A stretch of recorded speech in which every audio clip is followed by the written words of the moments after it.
Hey everyone, hope you're doing well. I hadn't planned to do a little video quite so quickly, but here we are. I'm sure you're all aware there's woodworking forums out there and they can be really useful. I've spent a lot of time on them and there's some really sound advice and there's some really good people out there who really try and help people get some good information. I think that's really good. One of the ones I sometimes look into is the Unplugged Woodworkers on Facebook.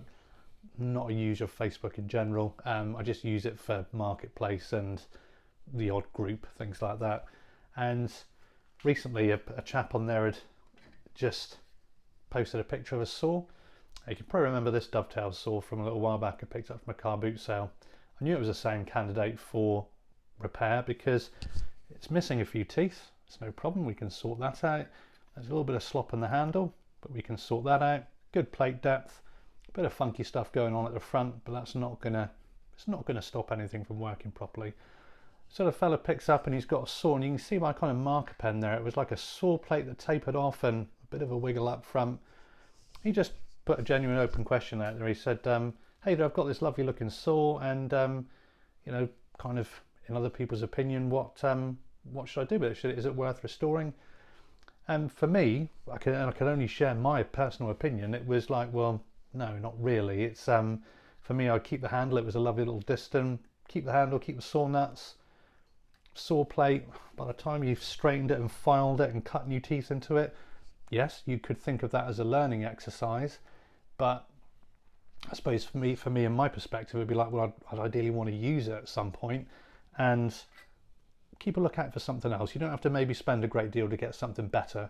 A few other people had a good tip, which was you could send it to a certain person and put a new saw plate in.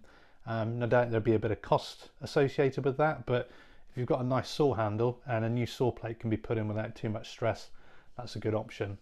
But I think you can sometimes get this psychology, whereas you share that thought, other people were really not impressed by that. It was, I think I must have offended some people because I was rounded on pretty quick. It was a case of, what are you talking about? Why can't you restore that saw? What's it for you to tell him? And it's like, well, he asked my opinion. I was just, trying to share my thoughts on that. But hey ho, it is what it is. But yeah, so what I would look for is something like that if you want to restore a saw.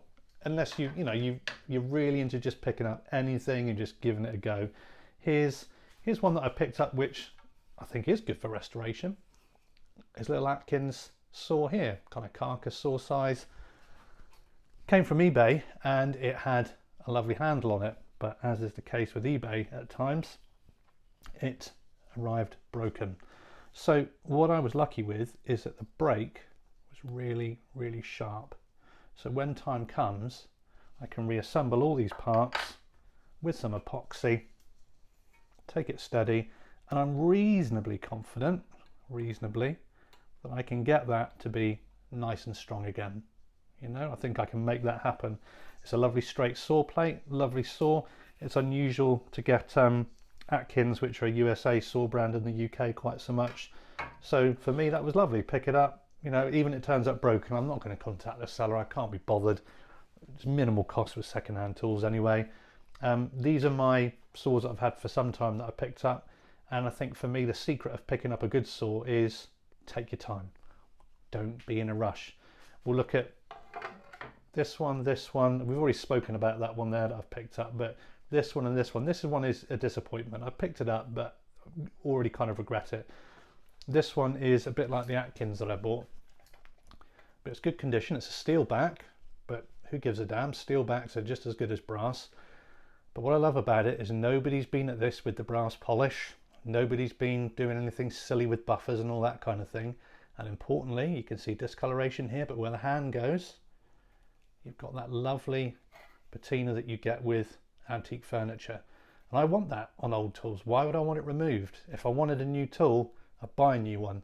It's the same thing when you see lovely old antique furniture. They'll have maybe some brass ironmongery or brass hardware on it.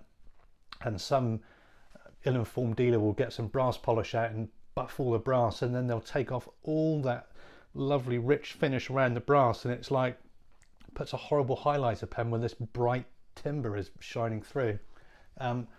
This is the second saw of mine, and this shows even more distinctively how it was held.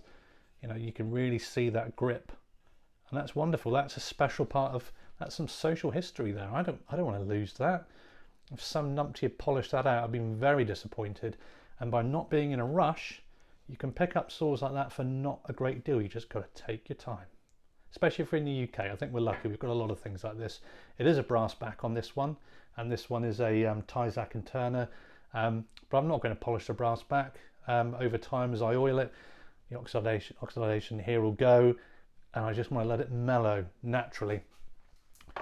I picked up this one because I really liked the look of the saw handle, even though it had some damage to it. But what sickened me when it arrived is it was really disappointing to see that somebody just hit it with a brass polish. And you know, this is only my perspective. If you can treat your own tools as you like, they're yours after all. Again, it's lost some saw plate down here, I don't mind. It's got a little bit rusty down there as well. But again, it's like, it's a lovely Howarth tenon saw. I'd have rather picked it up with a bit of rust and deterioration. The handle's nice and tight, which is brilliant. But yeah, polishing up all this brass, it's like, why? Why did you have to do that? And the character of where it was held disappeared. I loved it because it had got this flat finish on the bottom, whereas my other ones have got more of a curve. I just liked it, and that's why I went for it. I don't know if I'll keep it or whether I'll move it on, but yeah, so to try and be constructive, they're the tips, and that's my perspective. That's where I come from with what I look for in a saw. And that's why if say I was at a car boot sale and I saw a saw, brilliant, that had a tooth line all like that, for me, it's not what I'd do. And if I had a saw that was that reduced and at such a funny angle, if I was in the groove of using it all the time, then fine. But if I had a tenon saw that was up around here and then the teeth are just coming through here, well, yeah, you can keep using it if you want. You know, well done. What do you want, a medal? I don't get it.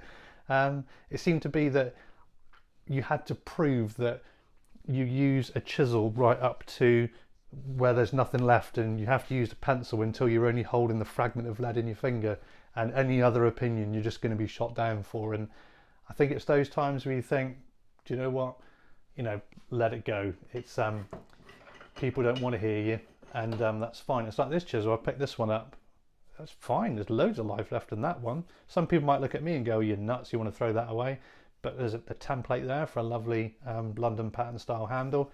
And you know, people will pay money for butt chisels. That's already a butt chisel length. So something like that, and it's easy to restore. You could even go down that much more in the steel and it's probably still going to be fine. So yeah, that's what I would look for if I wanted to restore a saw. You might think differently, and that's great. But yeah, thanks for tuning in. Catch you soon.